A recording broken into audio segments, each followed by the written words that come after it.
যাদের শরীরে দুইটি দাগ আছে ওই শরীর কখনো জাহান্নামে যাবে না, সে অবশ্যই জান্নাতে যাবে।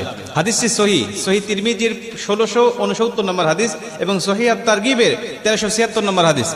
হযরত আবু উমামা রাদিয়াল্লাহু তাআলা আনহু হাদিসটা বর্ণনা করেছেন। রাসূল সাল্লাল্লাহু আলাইহি ওয়াসাল্লাম বলেন, যাদের শরীরে দুইটা দাগ আছে এবং যাদের শরীর থেকে 2 ফোঁটা তরল পদার্থ নির্গত হয় ওই শরীর কখনো জাহান্নামে যাবে না, সে অবশ্যই জান্নাতে যাবে এবং আল্লাহ পাকের কাছে এই শরীরটা সবচেয়ে প্রিয় শরীর। রাসূল সাল্লাল্লাহু আলাইহি ওয়াসাল্লাম বলেন, 1 নম্বর দাগ হলো যে ব্যক্তি জিহাদের ময়দানে আল্লাহকে খুশি করার জন্য, আল্লাহর দ্বীন কায়েম করার জন্য অথবা আল্লাহর সন্তুষ্টির জন্য যে ব্যক্তি বাতিলের মোকাবেলা করতে গিয়ে শত্রু পক্ষের আঘাতে তার শরীরে ছোট্ট একটা দাগও যদি বসে যায়, এই দাগটা কিয়ামতের ময়দানে সুপারিশ করে বা এই দাগটা থাকার কারণে কিয়ামতের ময়দানে আল্লাহ পাক তাকে জান্নাতে দিয়ে দিবে। নবীজি সাল্লাল্লাহু আলাইহি ওয়াসাল্লাম বলেন, 2 নম্বরে ফরজ ইবাদত সমূহের কোন একটি দাগ যদি তার শরীরে দেখা যায়, যেমন নামাজ পড়তে পড়তে সেজদা দিতে দিতে কপালে